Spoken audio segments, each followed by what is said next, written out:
Hello my dear ones, आज इस video में हम बात करेंगे मन को काबू करने के बारे में।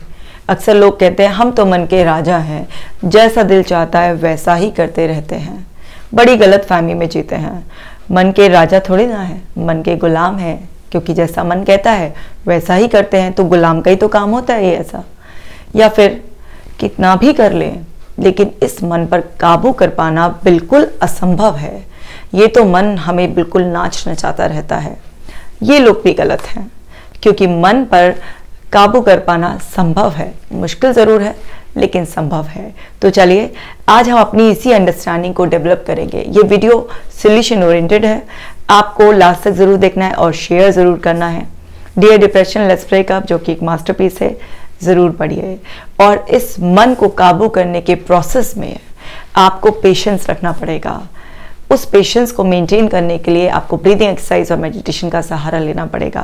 तो आप ऐप को अभी डाउनलोड कर लीजिए और मेडिटेशन कीजिए, ब्रीदिंग एक्सरसाइजेस कीजिए और इस प्रोसेस को एंजॉय करते हुए पूरा करेंगे। तो चलिए शुरू करते हैं। ये आप देख रहे हैं माइंड, ब्रेन, कुछ भी कह दीजिए। अगर हम बात करते हैं ब्रेन की, सो ब्रेन क्या है? एक फिजिकल स्ट्रक्चर है और इसी को ऐसे माइंड भी कहते हैं। बेसिकली अंतर क्या है? बस ये है कि ब्रेन ऐसा है फिजिकल, आप एड्रेस कर सकते हैं। माइंड एक एब्स्ट्रैक्ट फॉर्म में है, यानी कि कुछ इनविजिबल है जिसको आप कहीं पकड़ नहीं सकते, देख नहीं सकते। आप ऐसा भी कह सकते हैं कि mind is brain in action. जब ब्रेन एक्शन में होता है तो वो माइंड होता है। अब ये जो हमारा माइंड है, ये हमारी बेसिकली बॉडी का ही एक हिस्सा है, लेकिन ये एक इनविजिबल पार्ट है बॉडी का, जो दिखता नहीं है। मतलब आप उसे पकड़कर पर्टिकुलरली एड्रेस नहीं कर सकते कि वो इस पूरी बॉडी में रहता कहाँ पर है। तो माइंड बॉडी का ही हिस्सा है, लेकिन ये डेवलप हो जाता है, लगातार लर्न करता रहता है। अब वो लर्न कुछ गलत करे या सही करे, इस बात से फ़र्क नहीं पड़ता। तो वो लर्न करता रहता है, वो थोड़ा डेवलप हो गया है अब, इसलिए इसको बॉडी से अलग ऐसे एड्रेस कर देते हैं। बॉडी एंड माइंड है, ये वास्तव में बॉडी का ही एक हिस्सा, इनविजिबल है। सो ये बड़ा ही खतरनाक है, क्योंकि एक सामने आपका दुश्मन है जो दिखाई दे रहा है, तो उससे फाइट करना आसान है। लेकिन जो गायब हो जाता है, मिस्टर इंडिया टाइप का है, तो उससे कैसे फाइट करेंगे आप? जो दिखता ही नहीं है ना, तो वो कहीं से भी वार कर देता है। बिल्कुल इसकी फितरत ऐसे ही होती है। तो समझते हैं कि क्या अदृश्य दिखने वाले जो दुश्मन बन बैठा है, ऐसा नहीं कि दुश्मन ही है, ये आपका दोस्त भी बन सकता है। लेकिन अगर ये दुश्मन बन बैठा है और आपकी लाइफ में प्रॉब्लम क्रिएट कर रहा है, तो इस दुश्मन को ख़त्म कर इसके अंदर छुपे हुए दोस्त को कैसे अपना साथी बनाकर अपने जीवन को आसानी से जीना है, वो एक कला है। तो अब हम समझेंगे ज़रा माइंड के बारे में। ये जो माइंड है, ये इन सेंसेस के अधीन है। आप सभी जानते हैं, बचपन में पढ़ा दिया जाता है 5 सेंसेस। ये जो हमारी सेंसेस हैं, ये बेसिकली ईश्वर ने दी तो थी हमें इस पूरे संसार की खूबसूरती को एंजॉय करने के लिए।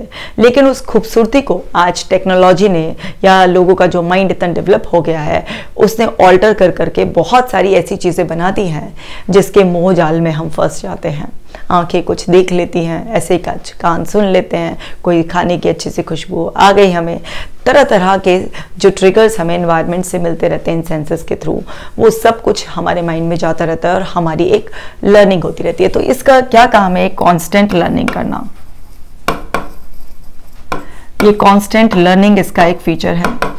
बट प्रॉब्लम यहाँ पर ये है कि ये गलत और सही दोनों तरीके की लर्निंग कर लेता है, राइट भी और रॉन्ग भी ये करता रहता है। मतलब ये डिफरेंस नहीं समझ पाता कि मुझे ना ये गलत है, इसको नहीं लर्न करना है।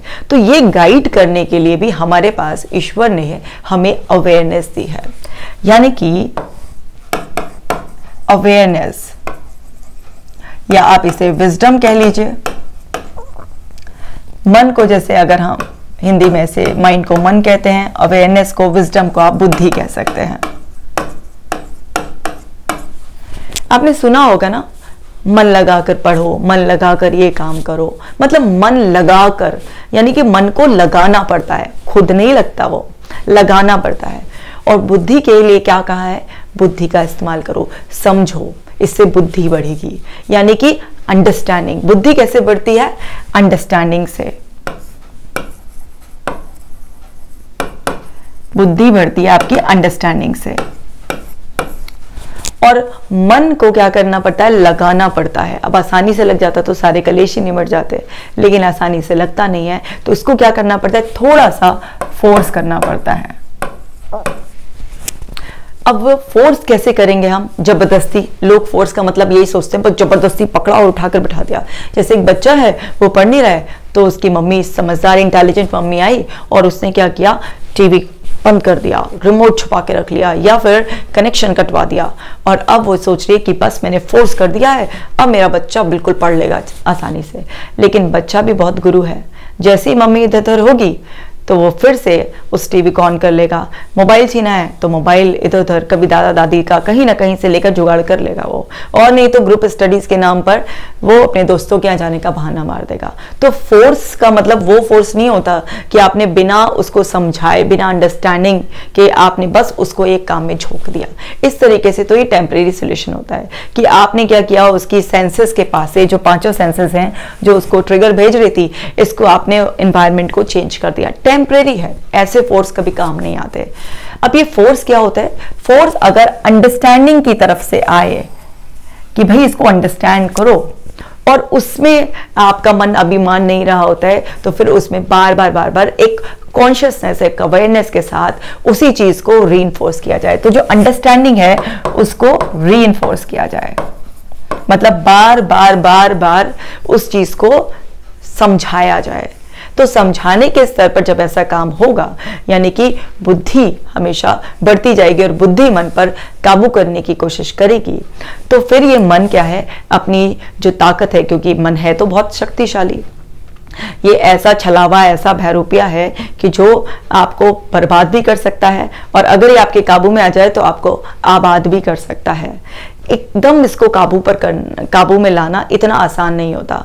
तो बुद्धि से, अंडरस्टैंडिंग से उसको पूरा अच्छे से एक्सप्लेन कर, क्योंकि ये हर चीज के लिए एक्सप्लेनेशन चाहता है। इसके अंदर की डिजायर क्या है, ये कहता है भाई मुझे हर चीज को ना एक्सप्लेन करो। अब आपने देखा होगा जैसे छोटेपन से ही हमें बहुत सारी तमाम स्टोरीज सुनाई जाती थी। स्टोरीज कैसी होती थी, एकदम स्पेसिफिक, बिल्कुल ऐसे स्पष्ट उसमें वर्णन किया जाता था, ऐसे कि दिमाग में बिल्कुल पिक्चर बन जाए, और फिर उसमें कुछ ना कुछ इमोशन डाले जाते थे, और फिर उस इमोशन डालकर जो स्पेसिफिक स्टोरी हमें सुनाई जाती थी, बाहर की वास्तविकता चाहे कुछ भी होती थी, लेकिन हमारे मन में वो बात बैठ जाती थी और हम उस चीज के लिए तैयार हो जाते थे। तो मन को तैयार करने के लिए, अंडरस्टैंडिंग को बढ़ाने के लिए आपको एक्सप्लेन करना पड़ता है। एक्सप्लेन कैसे करेंगे, बिल्कुल स्पेसिफिक, स्पष्ट, और बिना नो का इस्तेमाल करे हुए, क्योंकि जो मन है ये नो समझता नहीं है। आपने मेरी पहले भी कुछ वीडियो में समझा होगा इस बात को। और इसमें इमोशंस ऐड करने हैं। अब ये इमोशंस ऐड करने का क्या है, देखिए जो मन है ना, ये मन ना हमेशा मजा चाहता है, कंफर्ट जोन में रहना चाहता है। इसको बस मजा दिलाते रहो और कंफर्ट जोन में रखो, ये खुश रहेगा। लेकिन इसे इस बात से बिल्कुल मतलब नहीं है कि ये जो मजा आ रहा है इसको गलत चीज से आ रहा है या सही चीज से आ रहा है। अब देखो ना, किसी को मारकर, बेइज्जत कर भी इसको मजा आता है तो ये गलत। बुद्धि कभी ऐसे बोलेगी किसी को मारकर या इंसल्ट कर मजा लो, नहीं बोलेगी। लेकिन मन को मजा आ रहा है तो ये तो करने लग जाता है। शराब पीकर मजा आ रहा है, सेक्सुअल एडिक्शन से उसको मजा आ रहा है, कहीं से भी एक बच्चा को पता है या दूसरे लोग उसको बताने की कोशिश कर रहे हैं कि पढ़ ले, उससे मोबाइल चलाने में मजा आ रहा है, तो वो क्या है, जानते हुए भी उसके ऊपर इमोशंस हावी हो जाएंगे, क्योंकि ये इमोशंस यानी कि ये पेन और प्लेजर पर चलता है। पेन को अवॉइड करना चाहता है, प्लेजर को ये री एक्सपीरियंस करना चाहता है, बार बार। तृप्ति नहीं होती है इसकी, मतलब एक बार खाना खाया, बड़ा मजा आया, जंक फूड खा लिया, पिज्जा, ऐसा थोड़ा ना है हमेशा की तृप्ति हो गई, फिर मांगेगा कुछ टाइम बाद, तो इसको तृप्ति नहीं होती है।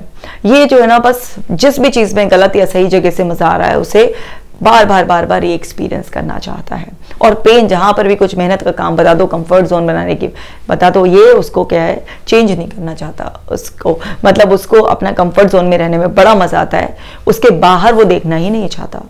लेकिन इस बेकाबू, जैसे मानो एक घोड़ा है बेकाबू हो गया, तो वो क्या करता है, उसके घुड़सवार कोई जो उस पर सवारी कर रहा होता है उसे गिरा देता है, पटक देता है। लेकिन अगर वो घुड़सवार निपुण है, ट्रेंड है, तो वो गिर कर उठता है और उठकर उसको काबू करने की कोशिश करता है, और फिर जब वो उसे काबू कर लेता है तो उसे जो भी डायरेक्शन देता है वहीं पर घूमता है आराम से, उस पर सवारी करता है, राज करता है। तो बिल्कुल ऐसे ही इसको रिपीटेडली अंडरस्टैंडिंग से आप एक्सप्लेन करेंगे आप क्या चाहते हैं। आप अवेयरनेस है, आप कॉन्शियसनेस है, आप वो बुद्धि है, आप वो अंतरात्मा है, आप वो बीइंग है जो जिसको पता है कि जिंदगी में क्या सही है और क्या गलत है। तो वहां पर आप इसे जब बार बार एक्सप्लेन करते हैं अपने गोल्स के बारे में जीवन में। अब गोल्स केवल पैसे कमाने नहीं होते हैं, गोल आपका वो भी होता है, आपके हेल्थ गोल, आपके रिलेशनशिप गोल, आपके हैप्पीनेस गोल, आपके स्पिरिचुअल गोल्स, हर तरीके के। तो आप उसे इसको काम पर लगा कर रखिए, इसको यानी कि एंगेज रखना होता है। और एंगेज काय में रखना होता है? एक स्पेसिफिक गोल में। अगर कोई भी व्यक्ति अपने मन को कहीं लगाकर नहीं रखता, एंगेज नहीं रखता, उसे स्पष्ट क्या चाहिए मुझे जिंदगी में वहां लगाकर नहीं रखता, तो मन की जो स्वभाव है वो है इधर उधर भटकने का। वो तो भटकेगा ही, चाहे आप जो मर्जी वो कर लो, लेकिन वो भटकेगा ही। तो उसको क्या है, डिसिप्लिन से बांधना पड़ता है। मतलब उसे बार बार रिपीटेड मोड पर वो काम करवाना पड़ता है, फोर्स से। और फोर्स कैसा? जबरदस्ती वाला वो नहीं, अंडरस्टैंडिंग के फोर्स से। और उसे बार बार उसके लिए एक लॉलीपॉप उसको दिखाना पड़ता है कि ये जो काम करोगे ना तुम, इससे मजा आएगा। क्योंकि उसको क्या चाहिए? उसे प्लेजर चाहिए। तो वो जो गोल है कि भाई ये गोल कर, इससे तुझे बड़ा मजा मिलने वाला है, और उसको बिजी करके रखो। उसको बार बार इधर उधर भटके सेंसेस से। मान लीजिए आप पढ़ने बैठे हैं, फॉर एग्जाम्पल कानों ने कुछ ऐसा गाना सुन लिया तो लग गया मन उधर, आपके नाक ने कुछ खुशबू सूंघ ली तो पढ़ते पढ़ते आपको आज मम्मी किचन में ये बना रही है, वहां मन चला गया। तो ये तो भटकेगा, क्योंकि इसके सेंसेस जो है ना भटकाने का काम करते हैं। तो ये जो है ना आपको जहां जहां भी सेंसेस के पीछे जाए तो उसको तुरंत फिर से रीइंफोर्समेंट भेज दो कि भाई चाहिए क्या जिंदगी में, चाहते क्या है, लक्ष्य क्या है। मतलब जहां जहां भी भागे उधर से खींच के लेकर आओ। तो इसको क्या करना है, हमें रीइंफोर्समेंट करना है। और वो भी क्या करना है, कंसिस्टेंट प्रैक्टिस करनी है। कंसिस्टेंट प्रैक्टिस यानी कि बार बार, जिससे क्या डेवलप होगा? डिसिप्लिन। डिसिप्लिन डेवलप होगा। जो भी चीज आप बार बार करते हैं रिपीटेड मोड पर, उससे क्या बनने लग जाती है? हैबिट। और अगर आपकी पुरानी कोई भी हैबिट होती है तो वो क्या है, वो भी छूट जाती है जब आप कोई नया काम करते हैं। जैसे फॉर एग्जांपल आप सुबह 10 बजे उठते थे, अब आपको अवेयरनेस बढ़ा लिया, आपने बुद्धि आ गई आपको कि 10 बजे उठकर तो सेहत का बिल्कुल कचरा हो जाना है कुछ टाइम बाद। तो आपने सोचा मुझे 6 बजे उठना है, तो क्या करोगे? 10 बजे से लड़ोगे, 10 बजे नहीं उठूंगा, अब 10 बजे नहीं उठूंगा, 10 बजे नहीं उठूंगा, गाना गाते रहो, कुछ नहीं होगा, मन बिल्कुल नहीं मानने का है। क्या करना पड़ेगा बुद्धि से? 6 बजे का अलार्म लगाओ। जैसे ही अलार्म बजे ये मन कहेगा थोड़ी देर और सो ले, सुननी नहीं है इसकी, क्योंकि आप मास्टर हो ना, इसके हिसाब से चलोगे तो फिर आप इसके गुलाम बन जाओगे। तो 6 बजे उठते ही मन हो या ना हो, इसको उसकी कंफर्ट जोन से बाहर निकालना है। उतारो अपनी चादर और रख दो पैर जमीन पर। करो कुछ दिनों तक ऐसा, इसके विरुद्ध जाकर, और इसे लगातार समझाते रहो साथ के साथ, क्योंकि थोड़ा फोर्स लगा रहे हो और साथ के साथ अंडरस्टैंडिंग कि सुबह जल्दी उठने से मेरी सेहत बेटर हो रही है, अब मैं एनर्जेटिक फील करती हूँ, अब मेरे लिए डे में जो है ना मेरे पास ज़्यादा टाइम है, मैं अपने गोल्स को अचीव कर ये अचीव कर रही हूँ, वो अचीव कर रही हूँ। मतलब जो भी आपका वो है उसका एक गोल, उसको स्पेसिफिकली डिस्क्राइब कर दो। तो यहाँ पर छोटा सा फोर्स और साथ में अंडरस्टैंडिंग, एक्सप्लेनेशन कि ये मिलने वाला है कुछ टाइम बाद, सब्र रख, मिलेगा इससे, इसी में आनंद है असली, इसी में छुपा हुआ है मजा है। तो इसको जब इस तरीके से एक्सप्लेन करोगे आपको पता भी नहीं चलेगा, कुछ ही दिनों में 10 बजे जो उठने वाली आदत थी वो छूटकर 6 बजे वाली बन गई। तो इस तरीके से इसको लगातार आप जब रीइंफोर्स करोगे, कंसिस्टेंट प्रैक्टिस करोगे, तो उससे क्या हो जाएगा, इसका डिसिप्लिन। लेकिन अगर आप बिना इसको एक्सप्लेन करे सिर्फ फोर्स कर वो करोगे तो वो जो डिसिप्लिन होगा वो कभी भी टूट जाएगा, क्योंकि उसमें आपकी अंडरस्टैंडिंग डेवलप ही नहीं हुई।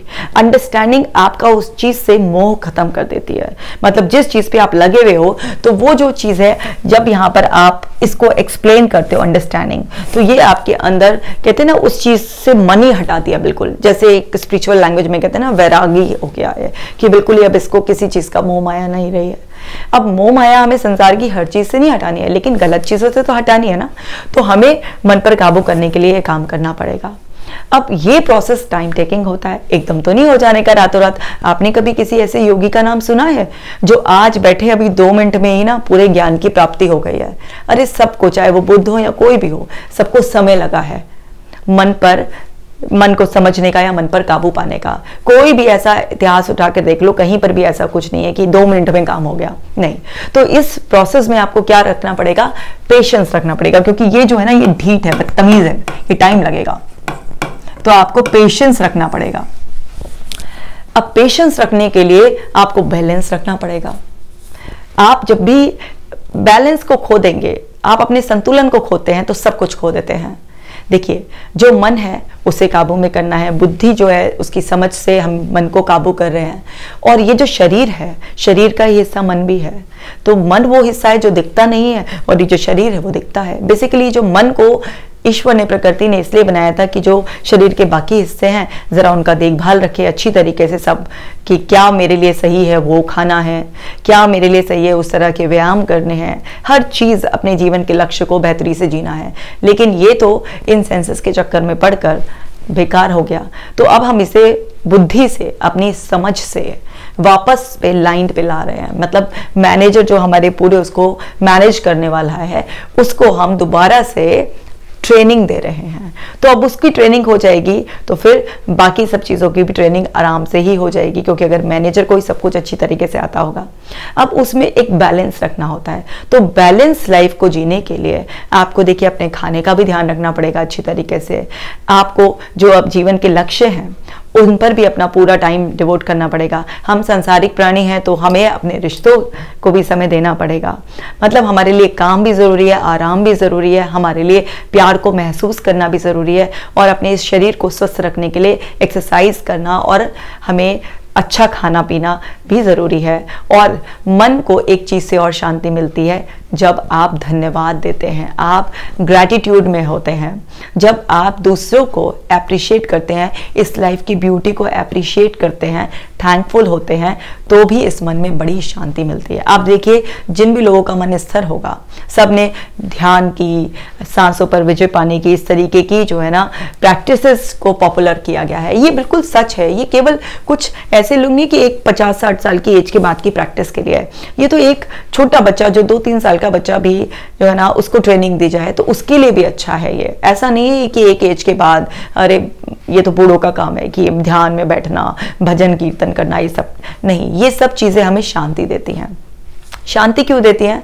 क्योंकि इन शब्दों में इतनी पॉजिटिव एनर्जी होती है कि आपके आसपास के आभामंडल, आपके आसपास के वातावरण को इतना अच्छी तरीके से शुद्ध कर देते हैं कि ये मन उस वातावरण में शांति महसूस करता है। क्योंकि हमारे अंदर का जो एनवायरनमेंट है और जो बाहर का एनवायरनमेंट है वो एक अच्छी हार्मनी में होना चाहिए।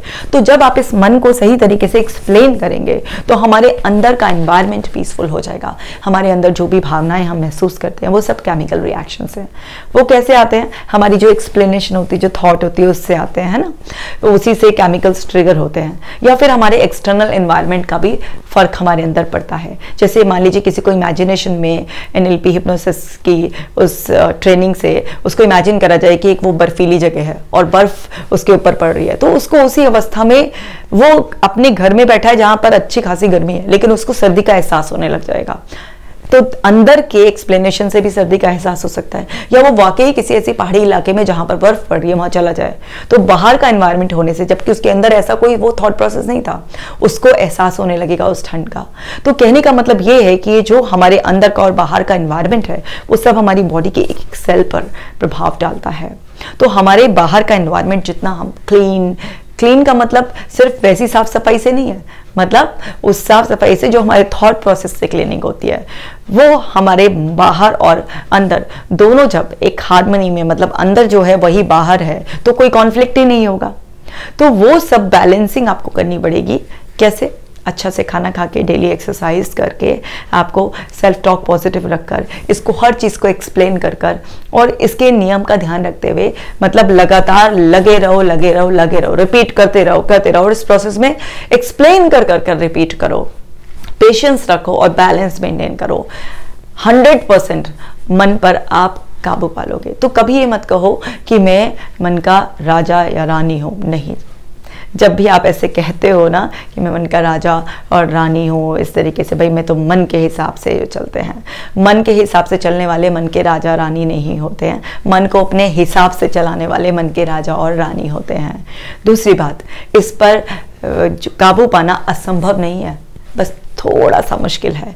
आप जैसे ही अपनी अंडरस्टैंडिंग बढ़ा लोगे और अपने इंटरनल डायलॉग्स चेंज कर लोगे तो आपकी ज़िंदगी बदल जाएगी। जब तक आप अपने आप को गलत सजेशन देते रहोगे कि ये बहुत मुश्किल है, इम्पॉसिबल है, आपके लिए इम्पॉसिबल ही रहेगा, आपके लिए मुश्किल ही रहेगा। बोलो आसान है, ये मेरी जिंदगी है, मैं मास्टर हूं। और बस जब आपको सीक्रेट पता चल गया है कि ऐसे ही करना है, कंसिस्टेंसी से प्रैक्टिस करनी है और अंडरस्टैंडिंग के साथ पेशेंस रखना है, बैलेंस मेंटेन करना है, तो पॉसिबल है ना। बोलो ये पॉसिबल है। उम्मीद करती हूँ अच्छी तरीके से समझ में आ गया होगा। कोई भी परेशानी से जूझ रहे होंगे, बस यही करो, परेशानी बिल्कुल खत्म हो जाएगी। इस वीडियो को जरूर से शेयर करना है और कमेंट कर मुझे बताना है कि आपको ये वीडियो कैसा लगा। जब तक मैं आपसे नेक्स्ट वीडियो में ना मिलूं, आप अपना खास ख्याल रखिएगा।